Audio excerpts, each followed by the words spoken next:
Hello, listeners. Welcome to Hitchens Razor and the second part of the topic parents, children, and the toxicity around Indian marriage system. In the previous episode, we discussed the major problems associated with Indian marriage system and the parents' perspective on the whole institution. In this episode, we look at the children's perspective. Vishnu Menon is with me. Ready? Right. Money, house, car, etc. So, so when children reach a point where their education loans are covered, and then they think it's time to stretch a bit and enjoy life, probably see places. That's when parents try to tie them down and put more responsibilities on them. Especially if the child has grown up listening to their parents' lamentations of being not able to afford most of the necessities that other people possess, right? Sometimes there is a medical issue in the family, and that adds to the need for more money to be earned and saved. And then certainly a partner and family is not going to help from the children's perspective. I mean, considering in most cases partners tend to give up their employment after marriage in India. Especially I've seen men who think it's their responsibility to take care of the family alone, and women who after marriage they conveniently resign from their employment. So that's one balance. This is not always true. Obviously, there are you see couple in cities at least where both of them are earning, and then they try to manage the expenses. But the other case is also at large, and it's major, right? So that's one. You want to get settled with more money and whatnot, and then again with that you want to see places and enjoy life a bit, and then you don't want to bring someone into your life, or at least you think you're not ready. Next, work pressure. Corporate life, which is the major source of income in Indian cities, at least these days, it's sort of a paid slavery, isn't That's it? true. And everyone feels the pressure at some point. It's sort of unavoidable. Add family pressure to it, then you're getting roasted at a different level. So work pressure is something which children often claim. I mean, you think Uncle Carl is right about capitalism, you know. Yeah. Uncle Carl was The just a children know lazy it. bum who didn't want to work and wanted to chill. Next is mental health. I mean, I often say this in a country like India, speaking about mental health is a luxury in common households. Remember, I mean, you were talking to, I don't know if your parents or relatives, and then you said that you were sort of depressed at this point, and they just asked, why are you depressed? What is this Yeah, what is depression? this? Don't be depressed. Be happy. Don't be depressed. Just remain happy. And then that was it. Then I was happy.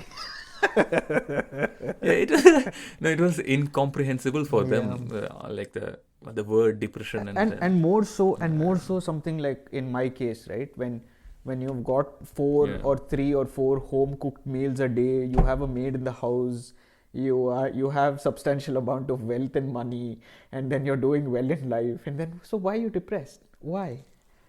yeah. Yeah. Probably parents think depression is depression is something that happens in oceans and that causes heavy rainfall over the next week. Yeah. So But apart from they don't but know I'm it's the starting to state of I'm mind. starting to believe in their philosophy, just get up and go do your stuff and then it'll be fine. Yeah.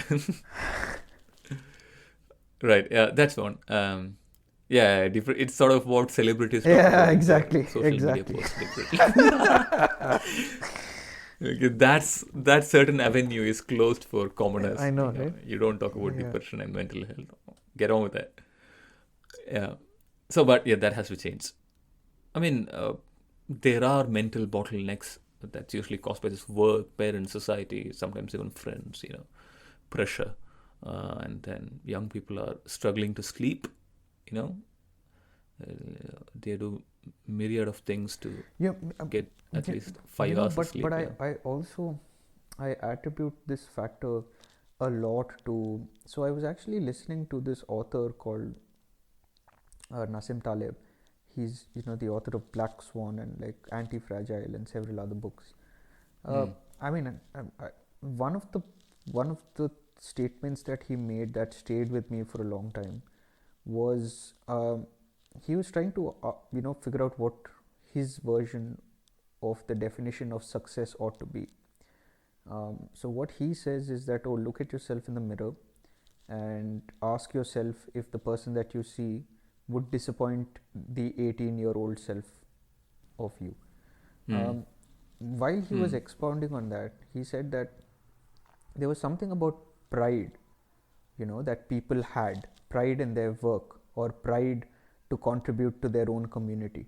So even if it was some person in this remote village in India, all he would have done was he would have been a teacher in a local government school for all of his life. Yeah.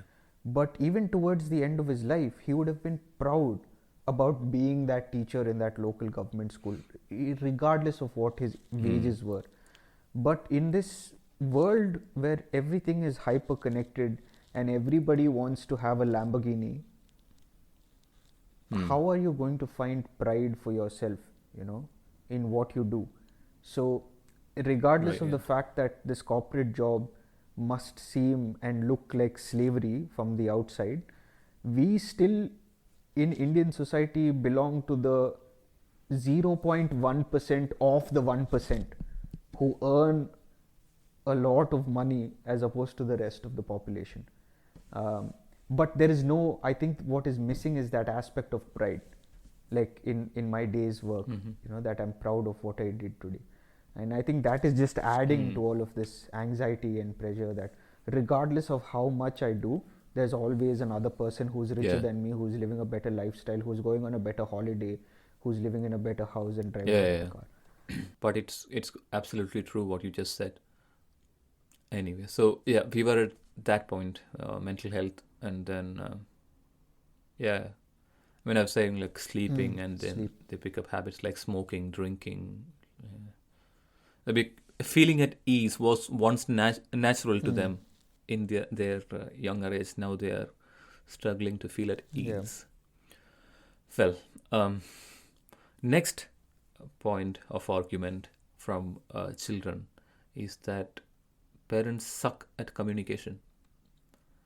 They seldom open up, as I said, and then they expect grown adult children to spill beans all the time, don't they?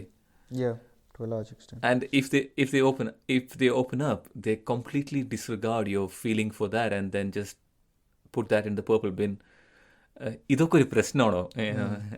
How do you say that in, for Is example, all of in this even a problem? like Hindi? ये Yeah, सब yeah, through my NCRT is going to my NCRT fails me here. yeah. एक problem है ये क्या ये तो सब, something हाँ like that, ये I don't सब know. क्या प्रॉब्लम है क्या ഇതൊക്കെ ഒരു പ്രശ്നമാണോ They always travel in that rhetoric by saying that when I was at your yeah age, this, I that, blah, blah, swam blah. across 2 oceans, then battled a crocodile in a river, then battled a bear, and then went to my school with Yeah, with a yeah, plastic cover for a bag and no street light. That's the story of every Indian parent going to school, more or less. fair enough, yeah. If they went to school at And all, I doubt they really did go every day. right, They had their own share of fun, but indeed, yeah. yeah. And they are, as I said, they are inarticulate and irrational all the time. Wouldn't make any sense. And then, as you know, the conversation goes on, and then the child, who are like 28, 29, they decide to stay silent because the conversation is sort of repeating and it's boring. Yeah. No, And it's immediately projected as disrespect. Even in the Samsarikanela, he's not correct, talking at all to correct. us. He Or he how dare doesn't you love us talk to me anymore, like and that. this? How dare you talk to me like Oh, this? it's So yeah. my point is, I It's don't, either this or that. I wouldn't call it irrational at the outset because maybe there's some rationality to it, but because they're inarticulate, it sounds to be irrational. It projects itself Oh, as yeah, perhaps, irrationality. yeah. So I think the Yeah. problem is there in articulation of what they want to say. And I don't think they Yeah, can yeah. because of this hierarchy. Regardless of what happens, I am going to be the father. Which means I ate more salt than you, I have done more things than you have, and I've lived on this earth for a longer time than you have. So if I come down to that level and open up to you, then there's no difference, right? What's the difference between father and son now? So I don't think it can ever Yeah, happen, unless they're in their 90s and then the son is also in the 60s or the 70s, and then both have decided that we're going to kick the bucket sometime soon. Then perhaps they open up. yeah. Yeah, And I think that's where grandparents are cool. exactly. Tell that Lebanese grandfather Yeah. story Oh, for the audience, yeah. please. So my very, very, very good friend and brother from Lebanon, Elias, who is my flatmate in Glasgow. So one of these days, one of those nights actually, it was a dark night, not just literally, but in my head. And then I confined upon him while we were discussing, and then so he tells me, Lebanon has seen a lot of chaos as a country, and its people are extremely resilient. So when I was telling him about the problems that I had, Elias was talking about this old man in Lebanon, where he says, uh, "It's okay. After all, it's just a life," and that to me was whoa. Imagine the level of No, Elias was panicking yeah. because he had no He had no yeah, job yeah, prospect, yeah, and and then and the country was going through a revolution basically. So there was a riot happening. He couldn't get his visa. He couldn't leave the country, and then he tries to talk to his grandfather, and grandfather's like, you know, after all, it's just a life. he sat there. He's just chilling. Yeah, He's like, oh, after all, it's it's just just a life. life. Because I'm imagining the sort of things that he has Scene. seen through his Yeah, life, yeah, especially in an unsettled country like yeah, Lebanon. yeah. Great Crazy. respect for the people there, man. I mean, That's a quote that I have written. It's always I go back to that quote. After all, it's just a life, and the piddling issues that we are talking about in this episode probably doesn't even yeah, matter. You yeah, know what I yeah. For mean? him, it's like a banana peel on the street. Like it's close to irrelevant. Yeah, Yeah. So anyway, so if the child stays silent, that's projected as disrespect, and this is parents. They don't know what their children is or are. They never try to understand how the child has evolved, and often what happens is the child outgrows parents in their ideologies or the way of life itself, and that's again one of the arguments from the children that parents also they don't practice what they preach, and they don't try to understand what their children is. That's one. The next big argument from child or children is the Akshaya Patra of torture, yeah. this It's a never-ending gift that torture, keeps and on giving.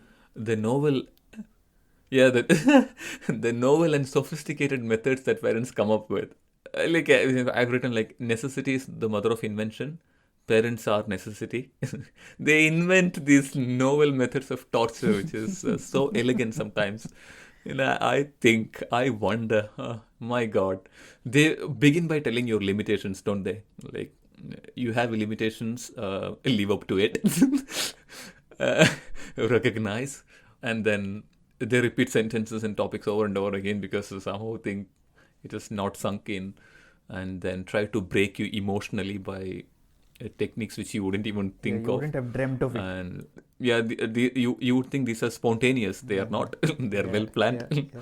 The one that I've heard is when my friend said the image of his father for him is like a roaring lion, you know, like the king of everything, Yeah. look up to and that sort of thing. And then when it came to this topic of marriage, as a final resort, I think at least because he had gone through a lot of things, and he saw his father came to him and started Mm. crying, and And he was thinking like, what more I can do? I have the image of a roaring lion as my father, and he's crying because I'm not getting married. And then they just give in. They're just like, enough, it's enough. I'm gonna get married. At least someone else would be Yeah. happy. You know what Yeah, I if mean? not your wife, at And least the think of your father. father Yeah. crying. The Yeah. I mean, it's easy for women to cry. I mean, I've seen that in real life. It's just quite easy, and men struggle to cry, don't they? And they usually No, shout. no, I don't think they struggle to Um, cry. They probably cry very like alone in like when no one's seeing. Probably. See, I don't know. But I just noticed that no, we men struggle. That's true. Because struggle. you Yeah, can't yeah, afford to be weak. You can't afford to break down. You can't. yeah, that's We true. have to bottle up all those tears, and the eye tear duct basically is shut, and all of that water is redirected to the heart. So at 50, if you're lucky, you get this cardiovascular thing and it explodes and you die. That's how that's how we live. So yeah. Anyway, so talking about that, this, like you mentioned, this is a long cycle for men as Yeah. well. So anyway, so father's crying, and then Mm. there was, I mean, torture. I mean, methods of torture is so many. I mean, we'll get to that in a Mm. bit, but there are always new methods to do that. And next big argument, what's the relatives and societies in society and communities. Parents might try to understand your perspective sometime, but they immediately will succumb to the mob that is the relatives and society. And truth be told, parents are afraid of. First, they're afraid of their own siblings first. Then they're Yeah, afraid of the larger true. society. So, So, yeah. yeah, and children know this, that parents are afraid of this, and then they don't like it. They don't like their relatives, and the society, and they try to shy away from that. Other points are like, if you have control freak parents, then that's a bit toxic. Especially പറയണ a single child ആണെങ്കിൽ കഴിഞ്ഞു. Like if you're a single child, then you're finished. They say, sometimes they shout saying that you're under my roof, my rules, do as I say. Especially to uh, Yeah. women No, when they are at they that do marriage. that to men also, but it's just that men tell Yeah, that. but I mean, let's be honest, it's mostly for women, because they won't just take their bag and run away from their house, but men Hey, do no, that. no, no. Just carry Men the also bags. don't. I don't carry my bag and all. I tell, listen, I also own a share of this Me. house. Yeah, I cannot leave. No, I'm telling, men has Yeah, that yeah. that That's option, true. That's true. sometimes. Yeah, But women can't do yeah, it in yeah, Indian yeah, society. So they're like, it's my house, my rules. yeah. Get married. You know what I mean? Then this is a funny one. That talk about Mm. horoscope. ജാതക പ്രകാരം ഇതാണ് Yeah. സമയം. According to the horoscope, this is the time, because after this age or this year, you will never get married, or like I said, your spouse might die of unnatural causes. Yeah. Because children, they live in the age of science and reasoning. Mm. This is a big no for them. They know their parents are bullshitting. Until or unless it becomes probably true, then they start questioning themselves, and then they become the next generation of Oh, superstitious. yes. That's how life goes on. Yeah, whatever. Yeah. Anyway, Hitchens razor. So we don't subscribe to that at all. Never. No, I mean, I'm saying the probability is Uh, quite high. Some astrologer predicted that, listen, your husband would die at this age, and let's say even like he's around that age, and then the astrologer probably would have made a note of it, and then goes and puskao, like finishes him, and then it becomes a self-fulfilling prophecy, and then more people will believe in it, and then it becomes this thing. You never know. Like, so the probability of even one incident like that is possible, or an incident where he just Yeah. randomly predicted it. Like, I would predict that, oh, listen, Pakistan is going to lose this cricket match, and they actually lose. So it's quite high, and then the entire village is convinced now that this man is true to his word, is what he says, just wishing that he doesn't hope that my daughter's husband dies. Bazinga, Yeah, right? yeah, something like Bazinga. At the end, Yeah, you have to. yeah, Anyway, this is a funny one, because when they initially say that you can't marry from a different religion, different caste, and then you go on for like 2-3 years, and then you can't find a prospect. Then you're like, you at least please marry anyone, marry someone, please. no. And First, that's it is marry now, in at least in Bangalore, the first question they're asking is, are you getting married? Yes. If you're a boy, they ask you, are you getting married to a girl? And the other way around. So now it's not caste also. First it is get married to the right sex. Okay. Then we will figure out the other equations. Little religion, all of that will come little later. First you tell me what you're bringing home is of the opposite sex or the same sex. So it's a very the nightmare of parents per se right now is quite real. I was just reading on some of interesting things about homosexuality. We should definitely have an episode on that. Yeah. Thank you for listening. In the next part of this topic, we'll be discussing toxic stories that we hear from our friends. Until next time, bye-bye.